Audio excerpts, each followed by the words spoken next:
Rodrigo Roa Duterte. This Senator Pangilinan, I do not know why he keeps on winning an election. But he was once natalo. Ayaw ko lang kasi makipag-away sa taong yan kasi kaibigan ko.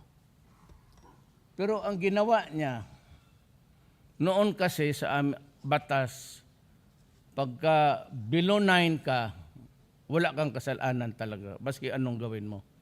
Palo lang ng tatay pati mama mo. Pagka nagka 9 ka tapos 12 ka lang below, hindi ka 13, 12,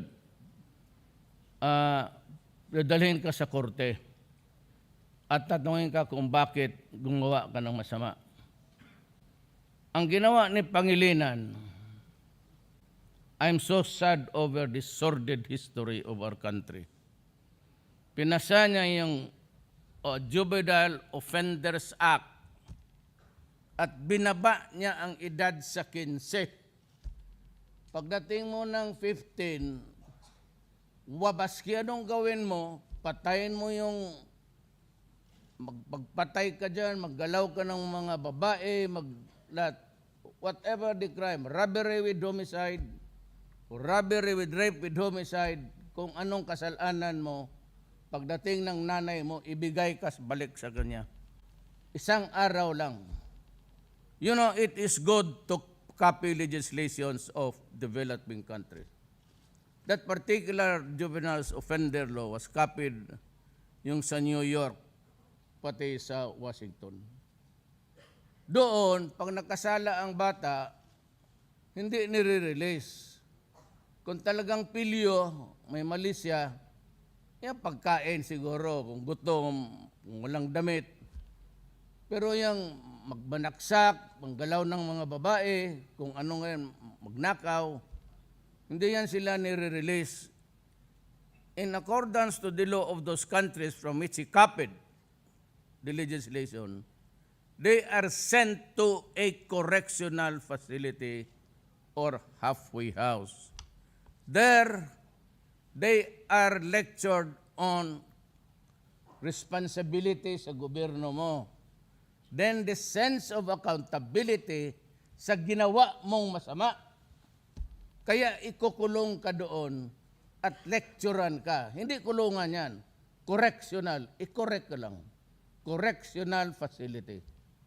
Pagkatapos yan, erase yung record mo na parang wala kang ginawang masama pag nag-reform ka doon.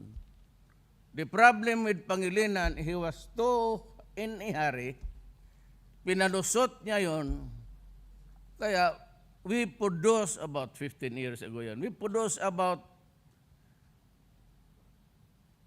5-6 generations of people who committed crimes and released on the same day, irrespective of the gravity of the offense.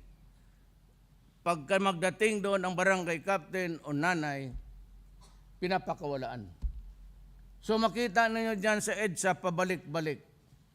And now na malaki na sila, we have produced people who are of criminal minds.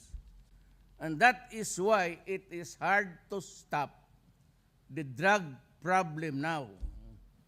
The reason why there is so much criminality, I'll give you why. The reason why, nobody respects the law anymore. It's because of that Pangilinan law.